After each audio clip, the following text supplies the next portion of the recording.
Hi, this is Rich Real Estate, along with Assemblyman Gordon Johnson, candidate for Senate in New Jersey. We're going to talk about real estate and the government and how you can benefit from both. I'll start with myself and then we'll let all the guys introduce themselves briefly. My name is Reggie Pittman. I do real estate as a realtor and also as a real estate investor. Been doing it for about 30, maybe 40 years now. And that's why I'm here. And we have Rich Real Estate, a group that we have in New Jersey, New York, that do investments, commercial, residential and commercial. Okay, hello, my name is Reggie Woods, and I'm one of the partners with Rich Real Estate. I own quite a few properties in 4 different states. I had been doing that solo for the last 25 years and decided that I wanted to join up with a group of people that were doing the same thing. And that's how I became a member of Rich Real Estate. That's pretty much it. I'm a musician as well, and I own an entertainment company as well. Okay. All right. Lafayette?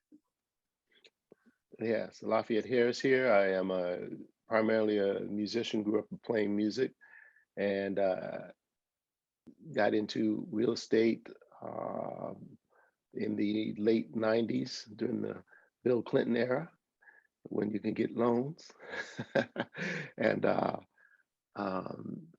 branched out and started off by buying a multifamily,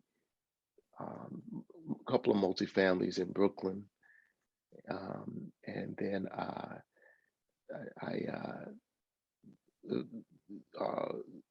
tried to make more of an impact by going out of state into Pittsburgh, and bought some properties out there, sold some properties, and then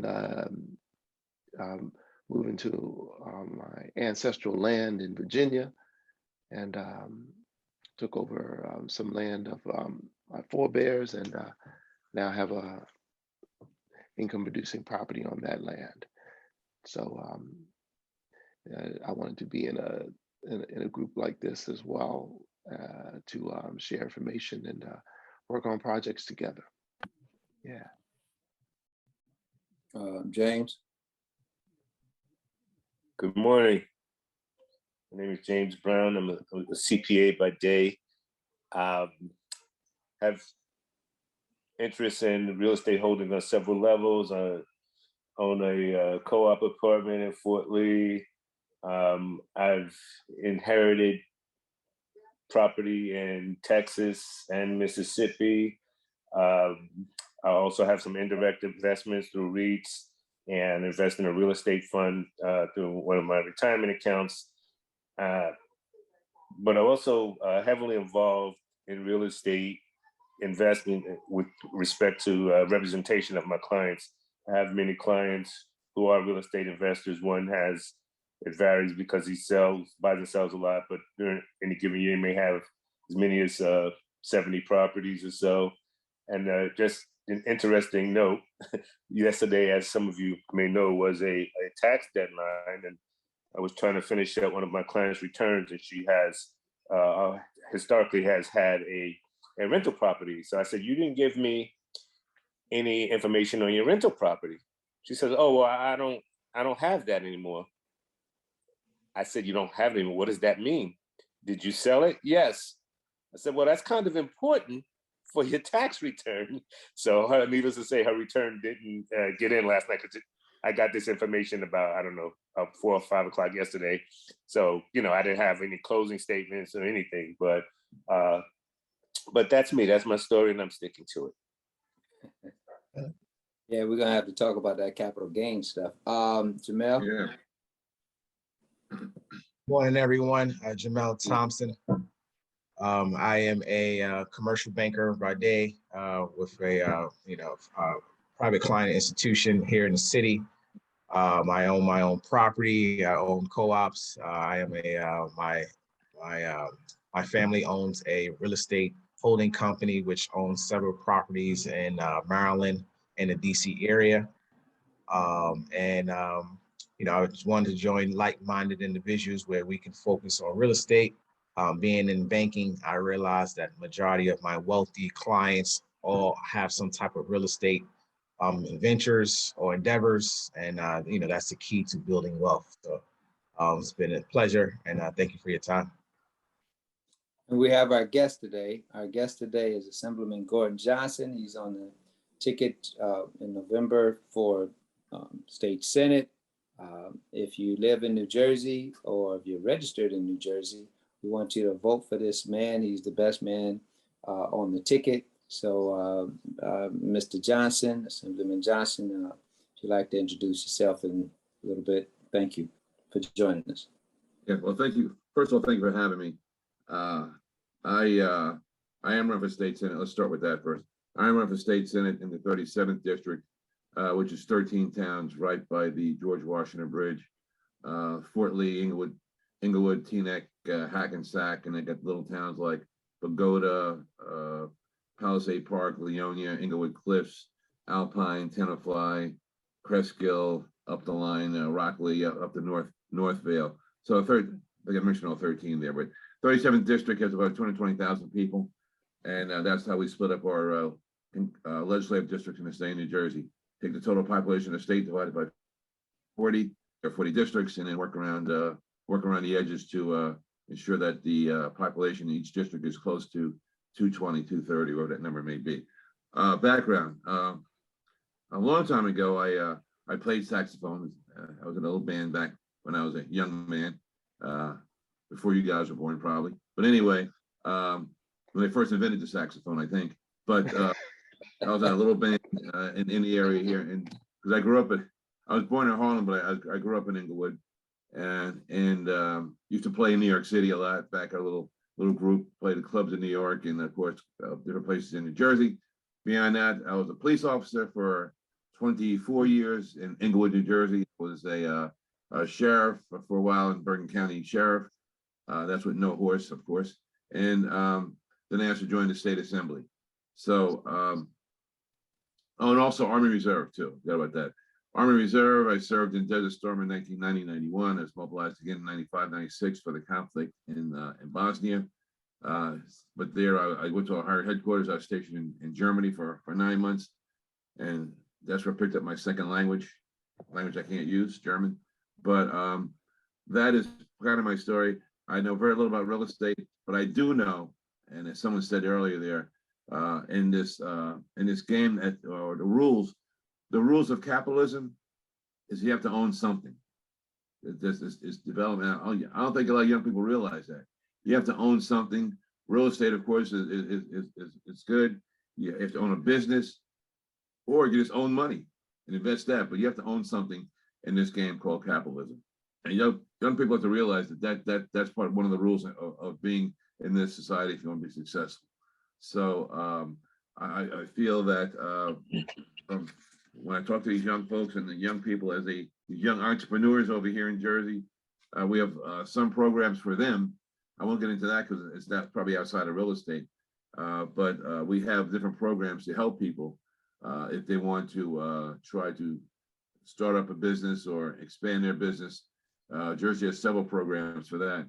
But I think New York's probably ahead of us still, particularly New York City, when it comes to helping people get a good start or a step up when they want to open or expand a business. So we kind of copy their style every now and then, kind of take it across the river. Now, one question I do have, one person said he has a property in Virginia. What part of Virginia? It's a beautiful community. It's called, well, it's not a community, it's mostly trees. It's called Piney Green, and it's about 40 minutes southwest of Petersburg and Richmond. Okay, gotcha. Yeah, closest town is called Blackstone. Yeah, I know Blackstone. You? Oh, do okay. Wow. Is there an army post there? Exactly, and that's it. That's why I know it. You know it. That's right. Okay, Yeah. so you know that here's a government thing right here. I'm sorry, I didn't mean to cut you off. No, that's it. the U.S. government is using that as the main headquarters to train security that works at the embassies internationally. All the embassies, Right. all the also security people are being trained in Blackstone. It's called Fort Pickett. So yeah, Fort Pickett, Blackstone. It's the middle of middle out there by itself, middle of nowhere. So I guess they can train all they want, but any interference from the outside. Okay. Well, great. Thank Thank you all for introducing yourselves. Yeah. We're going to start with like federal real estate and federal government, right? Because we have federal, state, and then we have local, your cities. And our focus will be mainly on the cities. One thing I didn't say about rich real estate is that everybody that is a part of rich real estate, we have consultants, advisors, we have the members, we have 3 different branches of it. But all the members have invested in rich, and everybody had to already have properties. So you can't be someone with just money to come in rich. You have to be a real estate investor. So I just wanted to say that. I wanted to say that up front. So if anybody is watching this now or in the future, because we will be broadcasting this in the future, then that's how you get in our site is called. I think our website is Rich Real Estate 9, and I think it's Rich Real Estate 9, the number 9.com. So that's it. So and somebody verify that website for me. So yeah, all right. So with federal real estate, and I guess Assemblyman Johnson. I'll call you that at first, but then later on I might be calling you Gordon. You can call me Gordon now. Call you Gordon now? Okay. Yes. Gordon. All right. So with the federal government and real estate, they deal more with the contracts, right, and things that you can invest in is if you have certain if you're a registered federal company, right? So if you're a registered federal company, and now Reggie Woods, I know you know about this as well. If you're a registered federal company, but most people need to start small, right? So you need to start in your city. But let's talk about the federal government as far as real estate, and you know, as much as you know. I know you said you didn't do real estate and used to be a sax player, so I don't know. I know a few sax players that know something about real estate. I'm a musician too, and I'm also an educator, so I didn't mention that. So I want to make sure that I don't leave that out. So it's a number of musicians here. All right. So Gordon, yes. So can you just tell us a little bit about like the federal government as far as relating to real estate, or just kind of how it works overall? Probably not, because I'm not that involved at the federal level. Okay. But so I wouldn't even try to even venture as to how the feds impact or what programs they may have to help a young person, or not young people, anyone starting out in that business of becoming starting their real estate holdings, so to speak. I think you guys know more about it than I do, because you guys have holdings in different states. So the federal law impacts you guys more than it would me. So I definitely can't go there with that. Okay. So Reg, I know you've done with Reggie Woods with registrations for federal things, SAM.gov and different things like that. So Reggie Woods, you want to talk a little bit about like SAM.gov? Right. So you know, you had kind of talked about kind of starting out early and getting the right information. I just have to go backwards. So years ago, I used to work with a musician named Ross Townsend and Bob Cunningham and Bernard Purdy. And they used to always talk to me about establishing a business as a musician. You know, oftentimes musicians might get paid cash on a gig. And I think the attitude was that most musicians wanted to get cash on a job for whatever reason. But Ross and Bob Cunningham had insisted that I need to establish a business at that point for my payments for jobs, and that I should ask people to pay me with the check, and that I should open a bank account, DBA, which is what I did at that time. I think that was the beginning of developing a track for my business and my career as a musician, because I guess it starts there, and I think the ultimate place where we want to be, for some of us as musicians, and even in real estate, because I think it's all related when it comes to capitalism and business, to be able to participate in bidding in government funding grants for your business. So just quickly, I just want to mention one of those organizations, well, Systems for Award Management is sam.gov. And there's a whole process to register with sam.gov. And what that does, it allows you to be recognized as a business that can do business with the federal government. There's a long process in doing that. It takes a lot of time, and you have to have all your documents, and you have to be a LLC. You have to have an EIN number, which is an employment identification number, in order to complete your certification with sam.gov.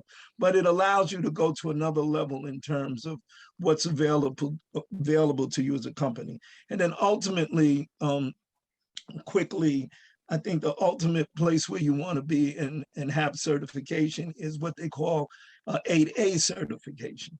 8A certification allows you to be registered and identified in the United States and with the federal government as a business that is eligible and has the credentials to be a candidate for government and federal contracts, whether that's with real estate or whether it's with music. I have my sam.gov registration. It's completed. And I just submitted my 8A certification, which is being reviewed at this time. Ultimately, I'm looking to do business with the federal government. And the last point I want to make is 15 years ago, I had an employee that worked for me who was able to negotiate gigs with the federal government. And the way he did that was by having an 8A certification. Often, if James Brown is working as an event planner for the President of the United States, and the President says, I want to have a jazz band to perform at this meeting I'm having with presidents from around the world, he would have to go to a database and do bids with people who are certified and registered with the federal government. So it's not like you could just call anybody. So, so if you are registered, it opens the doors for a lot of things. And the last thing, years ago, I did an event in Mount Vernon with the African American Chamber of Commerce. And there was a gentleman there who spoke about affirmative action, right? And he had said at the time, you know, a lot of people always associate affirmative action with minorities getting a head start or getting an advantage over more qualified non-minorities. And he said that was the furthest thing from what affirmative action was about. Affirmative action was about making sure that minorities can get the right credentials to be at the table, to at least bid on some of these government contracts. So this whole idea about government funding, government contracts, and whatever business it happens to be, is a big thing. And we need to learn how to get the certifications that we need and make sure that our business are set up in the proper way so that we can also participate in the bidding on contracts and be eligible to obtain contracts. Reg, you just shared a whole lot of information, but I'm gonna ask Jamel to break some of that stuff down. So you really talked about, you talked about SAM.gov, for the registrations for federal contracts, 8A. So that's the number 8 and the letter A for those that's That's not right. clear. So it's The the number number 8 8, and the the letter number A for 8, Apple. and A for Apple. Yeah, so 8A certification. So if you're not clear on what he was referring to as 8A certification. But Jamel, he talked about, Reggie Woods talked about LLCs and EIN numbers.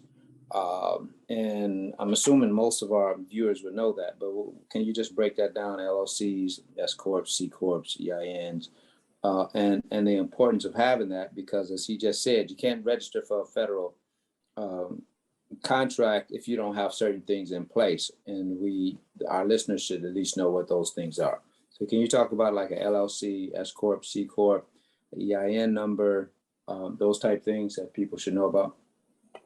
Sure, that's also in James Brown's realm Yes, of that is. expertise as Yes, well. so, But yes.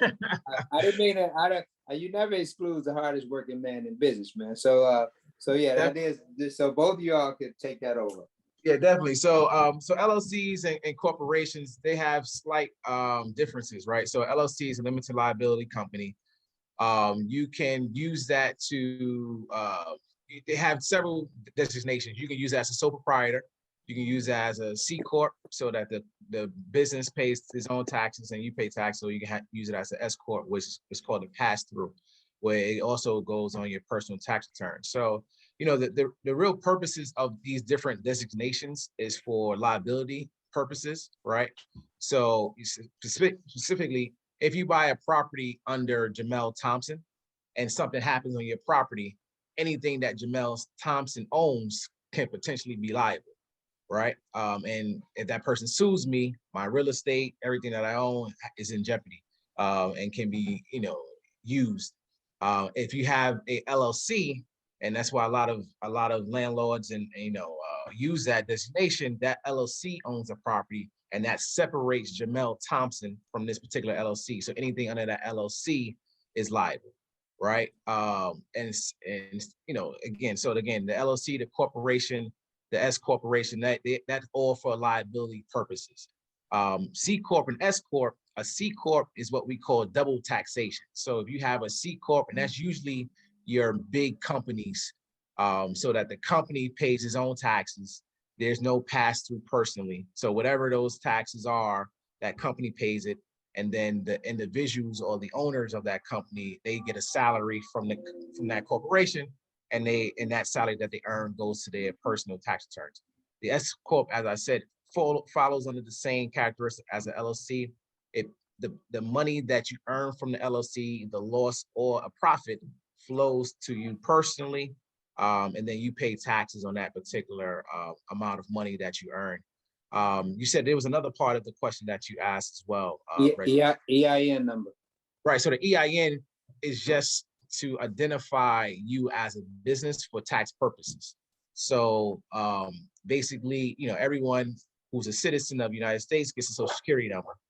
That's what you pay taxes on. Your EIN identifies your business as a taxable entity as well. So you need that for anything business related.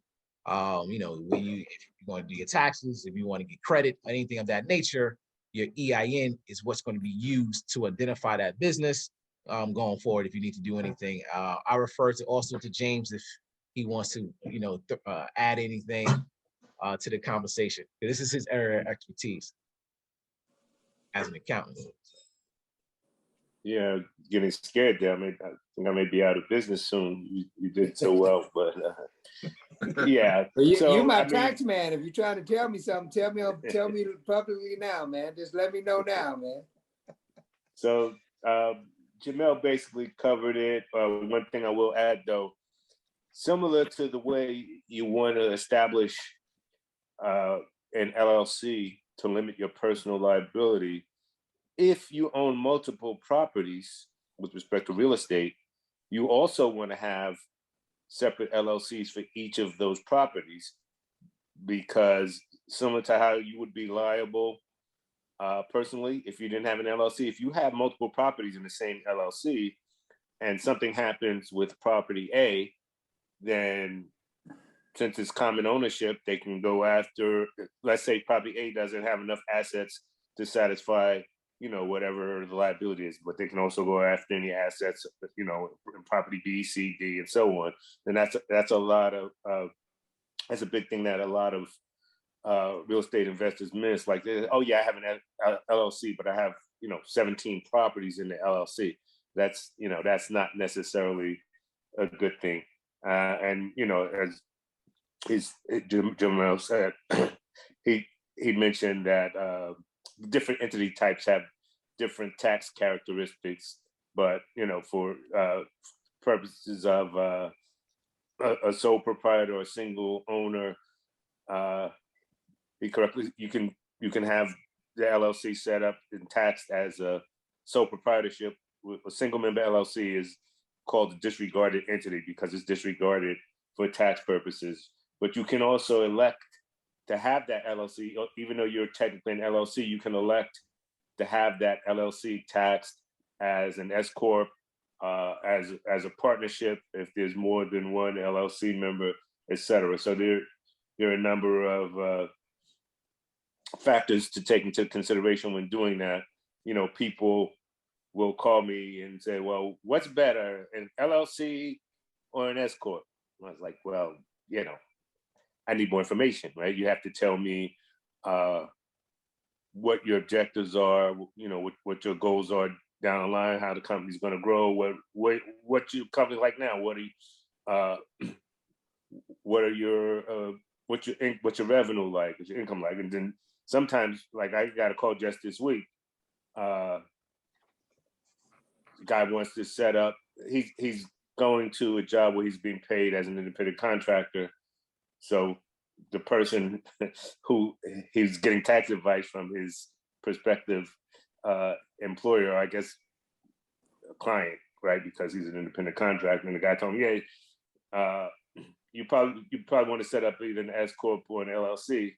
And then I asked him, well, what's the duration of this contract? Oh, I'm not sure. Well, that factors into the consideration. Well, I mean, he know for right now it's short term, but it could be long term. But if you're gonna have an assignment, a contract that's, let's say, a year long, you don't necessarily want to set up an S corp. You may, there's some, there could be some tax benefits there. And again, I asked him, well, how much are you getting paid? Oh, like $65,000 a year. So all of that. All that needs to be taken into consideration when making those decisions. So there's no one size fits all solution. So, but and there are matrices out there that guide you through the decision-making process. Gives you the pros and cons of an LLC versus an S corp versus a C corp versus partnership, et cetera. So James, since we're on this topic, and Jamel mentioned pass-through, so can you talk just briefly about a K-1, how that works? Mm-hmm. And then you mentioned about the deadline for businesses, which is October 15th.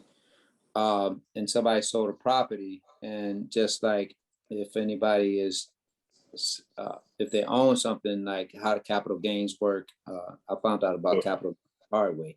Sure. So me too. So yeah, just a little bit about Lafayette laughing. So a little bit about that too, man. Right. So before you say that, I want to say I was a musician working around New York City, and I sold a property in Brooklyn, and I had a capital gains, and I heard of capital gains, but you have all these goals, and I was reaching them, and I said, so I'm asking all my musician friends, man, what you know about capital gains? Man, they knew all kinds of scales and some runs and some lines, but nobody knew anything about any capital gains. And I said, you know what, man, I think I need a new set of friends.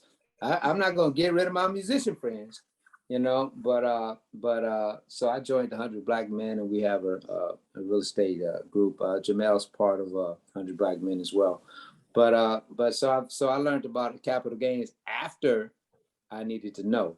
I should have known about it before I needed to know. right? So I'm kind of scrambling now because I had all this money and I didn't know what the government's like, yo, you need to pay this. So the point is you need to learn about this stuff before you get the money. So James, can you talk a little bit about a K1 and like capital gains? Right. So a K1 that's just a form that's used for pass-through entities to report the income to the individual owners. So let's back up and talk about pass-through. A pass-through entity, as Jamel said, merely means that the income or loss from that operation is passed through to the individual owners and is not taxed at the entity level. So pass-through entities include S corporations, partnerships, and you can throw sole proprietors in there too. A sole proprietorship itself is not a pass-through, but an LLC, single member LLC, is taxed as a sole proprietorship. As I said before, it's a disregarded entity. So with multi-member LLCs and partnerships and S corps, each owner gets a K1. Let's say, for example, Reggie and Jamel are 50% owners in a multi-member LLC or in an S corp, and that S corp has $100,000 in profits for a given tax year. So at the end of the year, that there'll be a return prepared for that S corp, saying that the corporation made $100,000, but there's no tax on that because it's going to pass through $50,000 to Reggie, $50,000 to Jamel, and they're each going to get a K1, which flows into their individual tax return. Now, moving quickly on the capital gains, it's a big consideration, as an investor, right? We all invest in property hoping to someday make money, right? Sometimes we do, sometimes we don't. So capital gain is really any asset that's held for investment and subsequently sold, you're going to realize either a capital gain or capital loss. One of the most common sources of capital gains are securities, right? Stocks. But keeping it to the real estate discussion, so we purchased a property in 2020 in November, right? We purchased the property for $1 million, but it's in Lafayette's Brooklyn neighborhood. So now in October 2021, it's worth $3 million. So right now he has what's called an unrealized capital gain, right? Like that property's appreciated, but he hasn't sold it, so there's no tax event. But Lafayette says, wow, I can make $2 million on this transaction, and I can buy half of the state of Virginia. I don't know why anybody would want that. You never been to Honey Green, Virginia, man, obviously. So, I've been close. I've been to Brunswick, Lawrenceville. But so let's say you sell that property. There's a $2 million capital gain. And there's a number of other factors that will mitigate that gain, right? You get to deduct all of your closing costs on both ends, any expenses you paid up front when you bought the property, legal fees, survey costs, title insurance, all that. And then also you get to deduct the expenses when you sold the property. Big one is probably going to be real estate commission, again, legal fees, any expenses. But just to simplify the discussion, let's say you got a $2 million capital gain. So now what we have is $2 million, but he just bought that property last year in November, right? So that's less than a year. So any asset which is held for less than 1 year is a short-term capital gain, which are taxed at ordinary income rates, right? So that could be as much as 37%. Whereas if he waits till next month, and that's more than one, it's being held for more than 1 year, that's a long-term capital gain. And the maximum long-term capital gain rate is 20%. So I've had cases where people sold something short term, like you said, Reggie, not knowing the ramifications of that. And I said, well, you know, if you had held that like another month or 2 months, you'd paid a lot less taxes. And sometimes, like because your capital gains tax rate is based on your other income. So I had people who've had basically no other income, but they had a huge capital gain and paid no tax, and they thought, you know, that I was the greatest tax guy in the world. But you know, it's really just the system figuring it out. Right? And by the way, Reggie, I'm glad you're no longer taking tax advice from musicians. But hold on, I do. Reggie Woods and Lafayette are musicians. I take some tax advice for them guys, man. Yeah, we need to talk about that. But but it's the point you made is very important. Is that these are things that you should discuss up front with your tax advisor. Like I said, the client who last night found out that she sold a house. I had no idea, and I talked to her on, you know, a regular basis, at least a couple times a month, you know, by email or in person. Had no idea she had sold this house. So it's a lot better to have some information up front and know what the potential ramifications are. I do get clients who call me and say, you know, I'm looking at selling this property. Can you tell me what the potential ramifications are? And also, I'll touch on lightly, there are exclusions on a capital gains for a personal residence. So if this $3 million house that Lafayette's neighborhood is selling, if it served as the seller's personal residence for at least 2 out of the previous 5 years, and that's calculated, you know, 5 years from the date of sale, then you could qualify for an exclusion of $250,000 in capital gains for a single individual or married filing separate, or $500,000 for married filing jointly. Well, you know, we throw out a lot of information here, man. And if I was new, I'd be like, man, I don't even know what these guys are talking. No, because we've all been doing it for a while, so we all are familiar with these terms. I'm going to throw out another term, and anybody could jump in. The 1031 exchange, right? So if you buy something and you want to defer taxes, you can't avoid taxes, but you can defer taxes, right? And then so you can find a like property and you can exchange the property, which means that you won't be paying the taxes for that property. As far as, I'm not talking about property taxes, I'm talking about government filing taxes, capital gains taxes. Capital gains taxes. So what happens is now you won't have to pay those taxes. You only have to pay it when you sell it, which is what James found. So that's something that I just wanted to throw in there.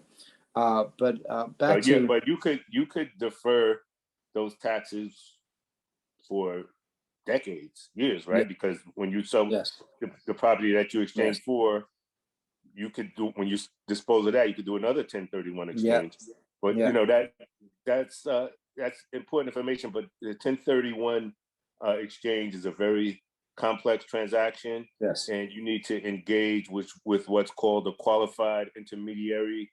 You know, there are several requirements that have to be met in terms of timing, in terms of identifying the property that you're going to purchase. When you sell, you have a certain number of days to identify, a certain number of days after the sale transaction to actually purchase that property. So that's something that you should look at long before you're about to go to closing. I've had people who are closing next week, and they call me and want to do a 1031 exchange. I was like, no, it's a little too late. And that has to be for a business property. I've had people call me wanting to do it for personal residence, and that doesn't work. Yeah, and it has to be a like property too. So you can't do it just with any property. I see this house next door, I want to change it. No, it has to be a like property. So yeah, I appreciate that. Right, you can't do like a residential property for commercial with building. commercial property. Yeah. Yeah. So it has to be like property. On real estate, our website too is richusa.net. Richusa.net. These guys are so busy making money, we don't all know. Anyway, that's the website, richusa.net. And then I have a question. I have a question, Reggie. yes. I have a question. And going back to the SAM.gov and the 8A Yes. certificate. Yes. You have an EIN number to do that as stated. Now, does it matter how long you've had this number, or can you just get that number like the day before and then apply for it and apply to SAM.gov? Does having a history of having a business with it, is that part of it too? Yes, I think you have to have been in business for at least 2 years. Okay, all right. So you can't All just right, get an EIN and apply at SAM.gov to be accepted. Right, you have to, yeah, I think I'm almost sure it's 2 years. Okay. But they want to see tax returns and all of those documents, Yeah. to verify that the business is legitimate. Legitimate, okay, thank you. Go ahead, Lafayette. That was one of those things that you turned me on to, Reggie, right? That comes under the SBA, right? Right. Yeah. Right. Mhm. Right. And it, the SBA had offered what they call a shuttered venue operators grant during the pandemic. And in order to apply for that grant, you had to have your SAM.gov registration. I was fortunate enough to get a SBLV grant. And that was because I had all of those credentials in place at the time. Wasn't easy. Right. So the SBA is a grant that if you lost money, like you didn't have tenants, and you lost money. So let's say during COVID, you had a building that had this is just hypothetical, a building that has 60 tenants and 50 tenants were out of work. So, you're only making, 15% of your income from that property. Then the SBA, most people know it as loans, but we're talking about a grant where a loan you have to pay back, a grant you don't have to pay back, right? Which is big. So you can apply for that grant, and because you lost so much money, they'll give you a grant so you can stay in business. Right. Anything else you want to add to that, Reg? Is that? Yeah. Well, as long as the tenants participate in applying for that funding from the federal government. If you have a tenant that resists to, or doesn't participate, will not, fill out the forms that you need to submit, you still are not eligible to get that money. So the tenant has to be a participant. Yeah. Oh wow. Okay, I didn't know that. With state government, right? We talked a little bit about federal, but with state government, there's a number of things that you could do with any state. New York State, New Jersey. We're all in the New York, New Jersey area. So with state governments, and Reggie Woods talked a little bit about it, and I know James Brown talked about splitting some money with Reggie and Jamel. So I take it that was me that he was talking about, Reggie Woods, as an example, just as an example. If there's anybody listening for taxes, then it was Reggie Woods. So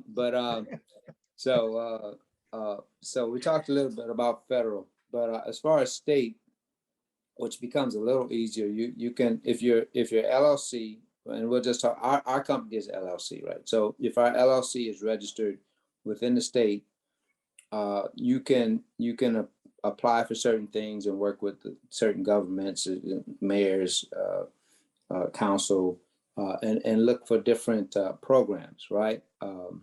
We're looking at different things in different places, and they have programs already set aside for people, anybody really, that can buy properties, right? Distressed properties, certain properties.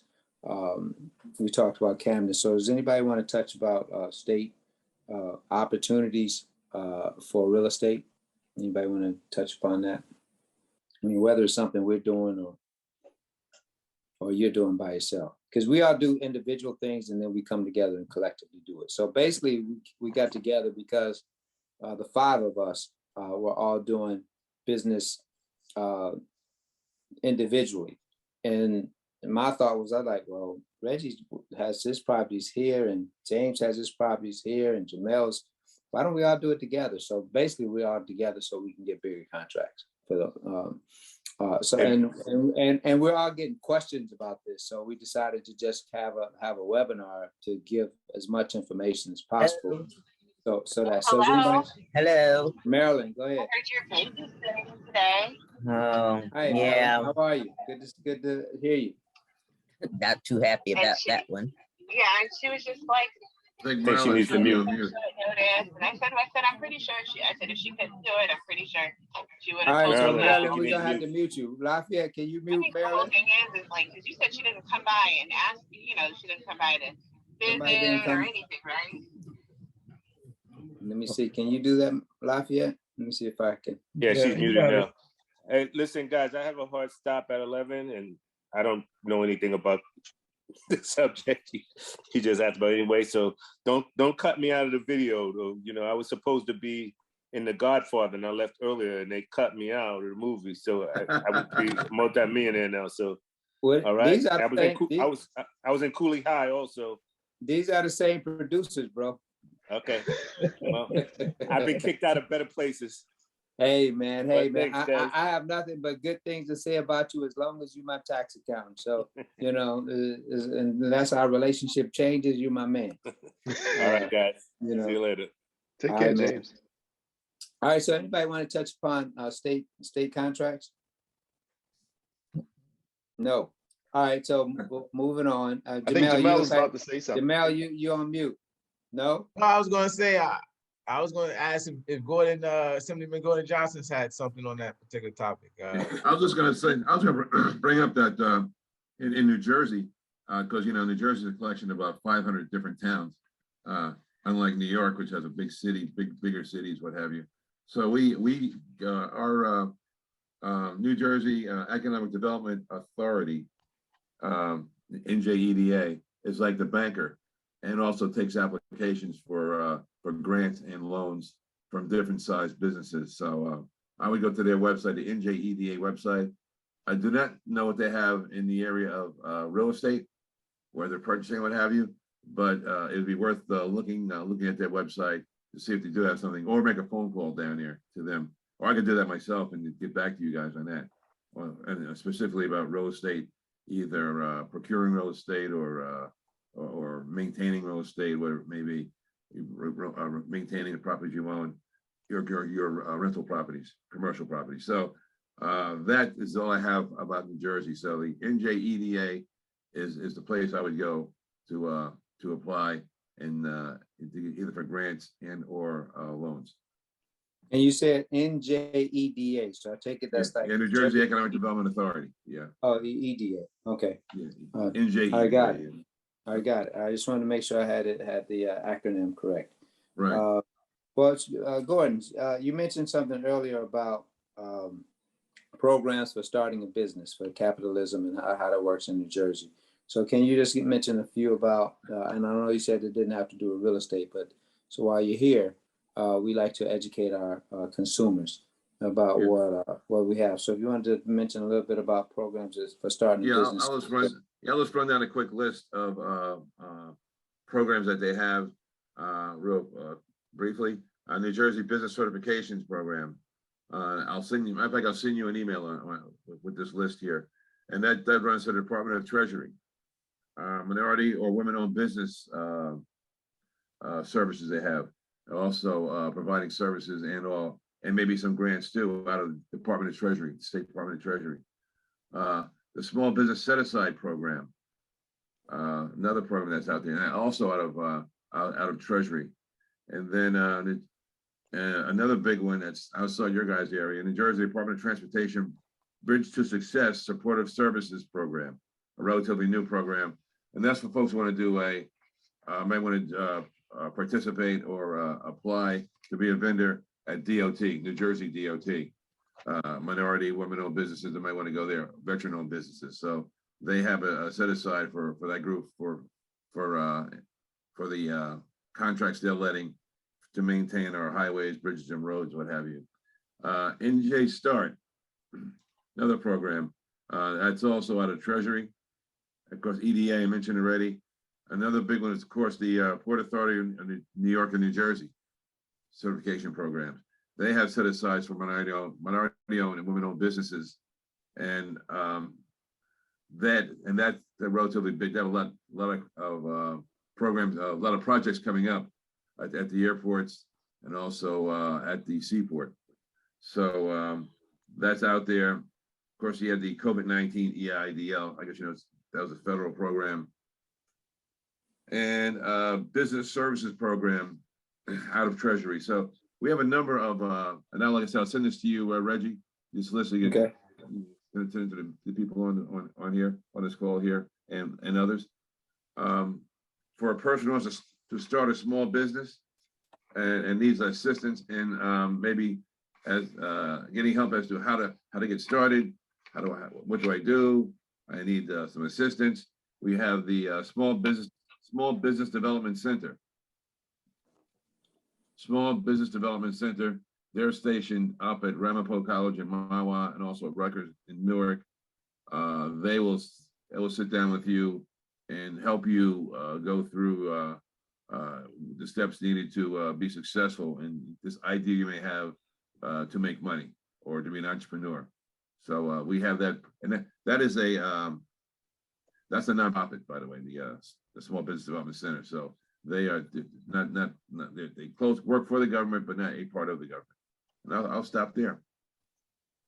All right, well, that's great. I know a lot of people don't think about like the Port Authority or the Department of Transportation as far as real estate, but they have to be housed somewhere, right? So they're usually, although they're transportation companies, they also have a real estate subsidiary as far as having a building, doing certain things in transportation. So although we're not in transportation through that, our company can be the company that has a property that they can have an office in. So we can further that discussion later. So Right. although we're not in I didn't think of that, Rick. transportation, It's true. yeah. So we're in real That's estate, true, so yeah. we can house them in certain places. So that's how maybe we can be with that. Listen, we're going almost an hour, so I just want to talk a little bit about foreclosures and how that works. So you have tax liens, tax deeds. If you buy a foreclosure, that's in the tax deed state, you actually get by the deed, right? So a foreclosure, just to back up, if somebody's not paying their mortgage, right, then you can buy the house from the sheriff's sale. There's a sheriff's sale every month in most counties because it's run by the county.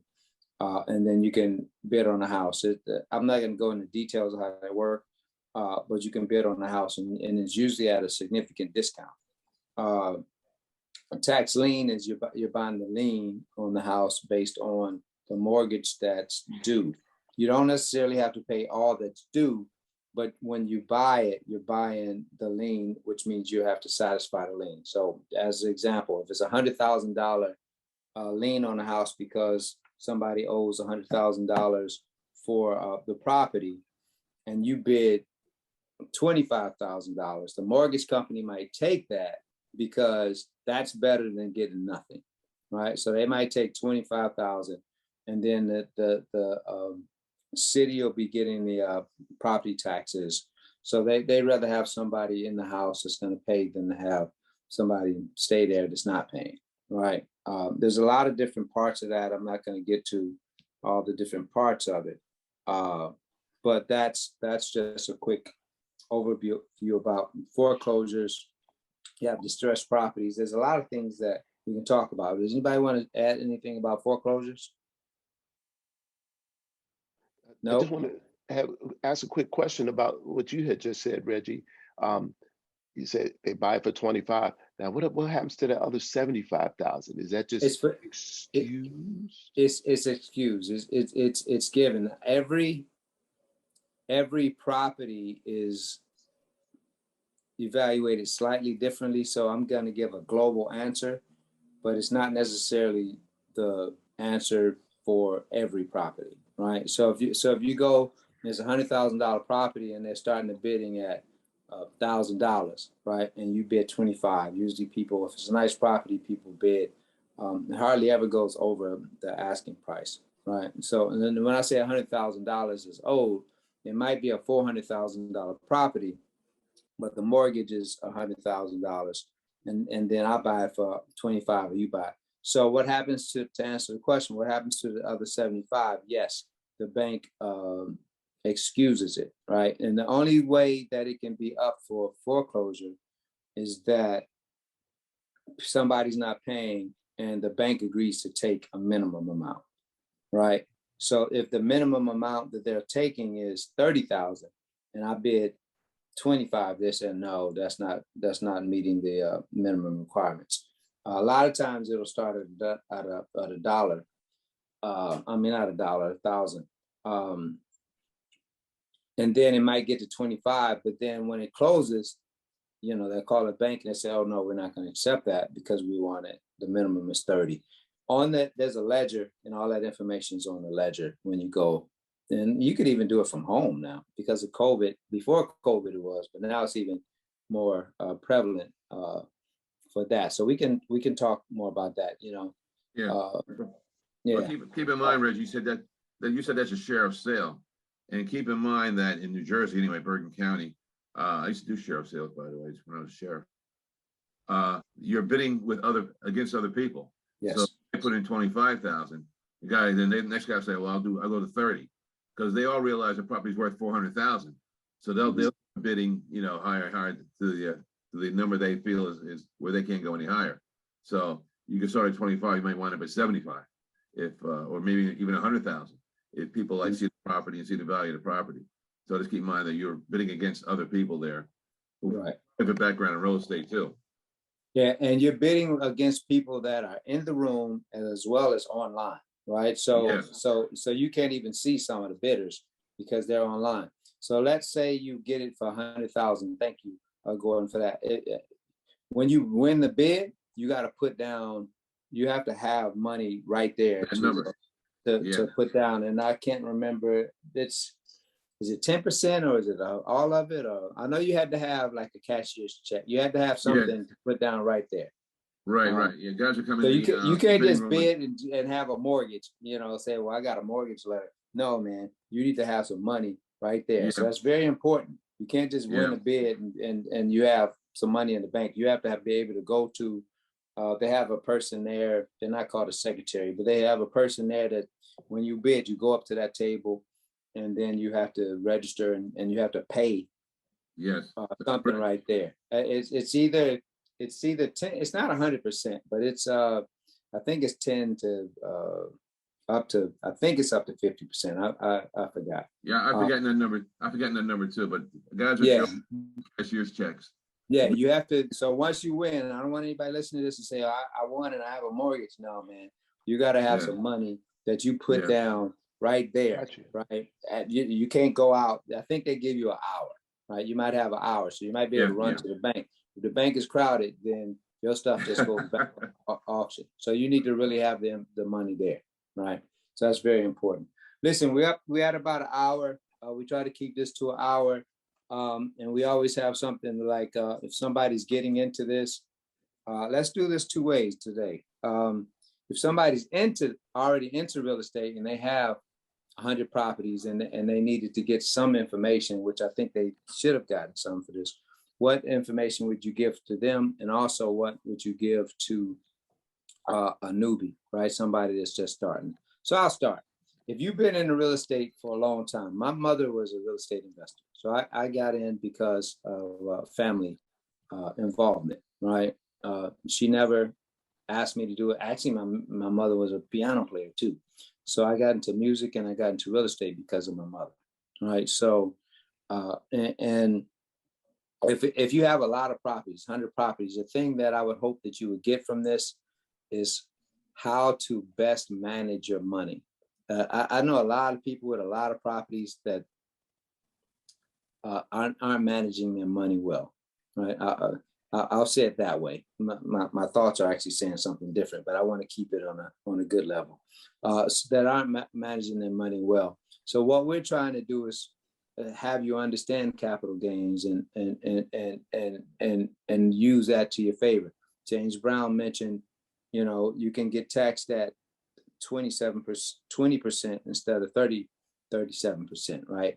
And if you have $200,000, let's say $250,000, and the government's going to take 37%, that's a lot. If they take 20%, you're happy because they're not taking 37%, right? So, and people would, that's, you know, with hardly any money say, oh, I'll be happy anyway.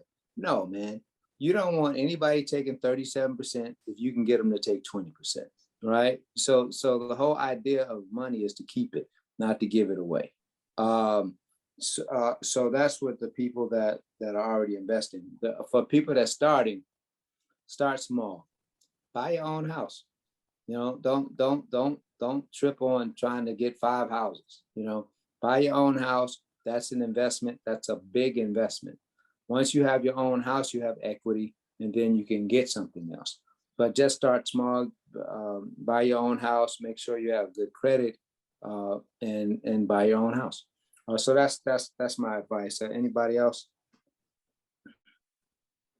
And if we miss something, you know, Start small. If you're starting small, buy a 2-family house, live in one side and rent the other. Yeah, definitely. I think you took those words out of Reggie Woods' mouth. That's what he's always telling us. He's always telling us, man, 2-family, man. I always say, so, all right. Anybody else? I definitely concur with that. I was very fortunate that when I started looking to buy my first house, a musician who was selling real estate was trying to get me to buy some single family houses out in Jamaica, Queens. And I was almost there. And then a lady who was not a musician, but was a real estate agent, brought me to Park Slope and said, look at these multifamilies over here. And it just worked out that that's what I did. And the multifamily, starting out with a multifamily is I think I can't think of a better way. Of course, if you can't get it together for a multifamily, yeah, start out with a single. But another thing, if you're an investor, you're looking to invest, always check out the tax situations. Because a lot of times they'll sneak up on you, or the owners might try to sell it to you in a sneaky way without letting you know what's going on in that community as far as taxes. I bought properties in Pittsburgh, and they had 3 separate taxes. They had the school tax, they had some kind of city tax and library tax, and there was 3 separate bills. And it was like, and I owned 3 buildings, 3 big buildings, and I had to pay 9 taxes every month. And that was a headache, just doing the paperwork. And then the taxes were so high, I didn't know what was going on in the communities, and that the schools were failing, and so they were trying to get money for all those schools and all those things that were going on, but they didn't have like a bunch of businesses like we have here in Park Slope. They trying to get it all from the homeowners, and a lot of times the homeowners end up going into default, and then it compounds the problems in the community, because now the community is not bringing in that tax revenue. So, you know, that it's like a spiraling out of control situation, which you don't want to be in. Lafayette, you brought up a good point. I want you to touch on this. I know I was looking at a property in Harlem, and I did some research. It was a 4-family, and I wound up buying 2 houses in Jersey instead. But the tax situation is why I didn't do it. So what happened was, this was under another administration. I'll leave that name out. They were taking the 4 families, which is in a different category once you get to 4 family, right? I believe it becomes commercial at that time. Jamel could correct me if that's, but they were taking the taxes that were like 10,000, and because the administration was now changing it to where those properties that are 4 families or more, they were raising them about 300%, right? So it was going from 10,000 to 30,000, right? And I knew some people investing. I said, man, check out the taxes, because you're gonna buy this and then your taxes, it says 10,000. So look at the tax, you know, taxes are open information, right? Yeah. You can, they were taking people's taxes and raising them. And then somebody did that, and I was like, dude, I tried to tell you, man. And then they wound up foreclosing on the properties. So so the tax information Lafayette said is extremely important. It's not just where it is when you buy it, but it's you need to look at what they call CMAs, right? Comparable market analysis. Not just so that gives you a lot of information, but you need to look at the taxes, right? And the local county or city, you'll have that information, and just compare it to other things and look and see the taxes like go sky high after somebody bought it, and that's all public record. So that's extremely important, Lafayette. You don't want to get into something and it's your first deal and you lose it because you didn't do some research. So thanks for that. Closing remarks, and go ahead. Yes. Oh, no, I was going to just jump in. Great information. You froze, Jamel. Jamel, that's a good shot of him, but I don't know. Go ahead, man. You. All right. Jamel, No, I was going to say.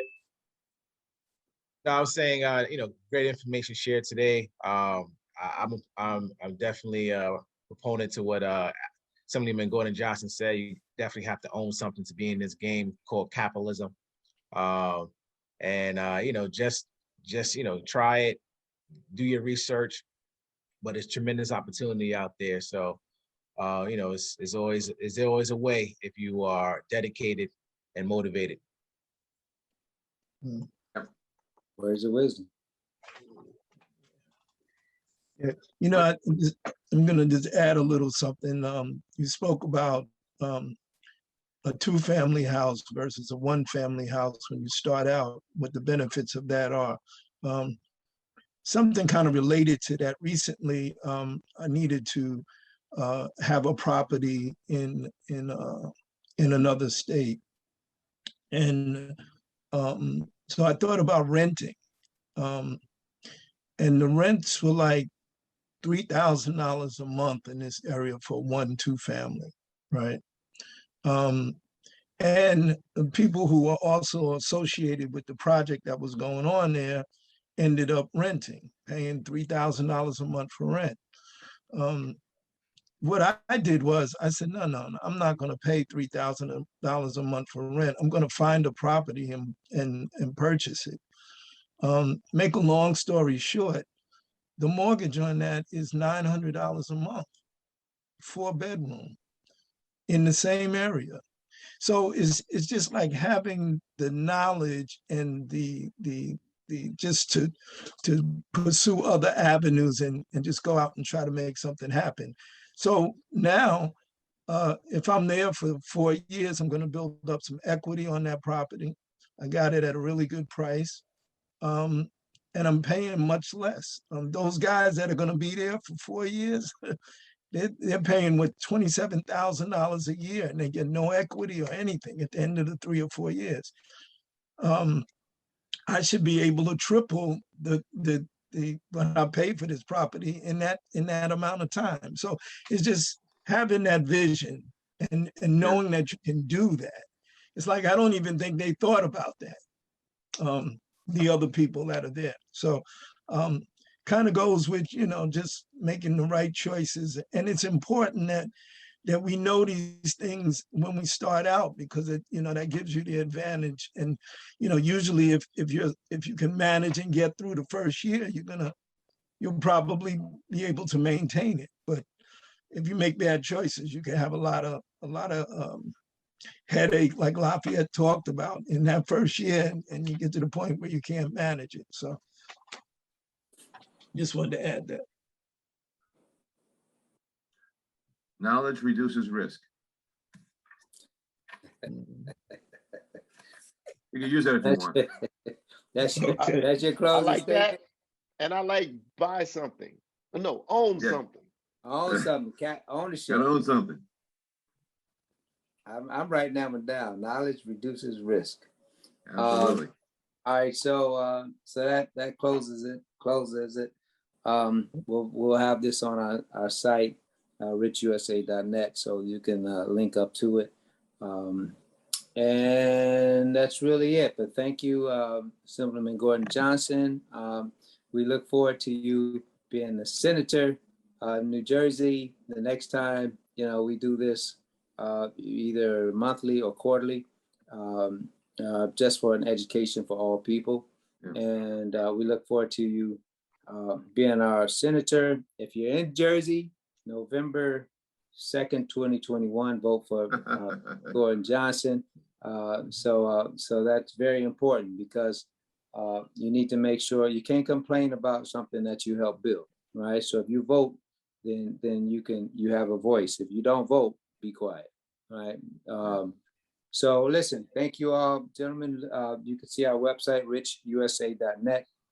We're guys, entrepreneurs that all collectively have the same vision. If you're interested in being a part of us, just go to that site. You can email us at richrealestate9@gmail.com. And thank you all. All right, have a good day, everybody. Okay. All right. Have a good day, everyone. All right. Bye-bye. Take care. All right.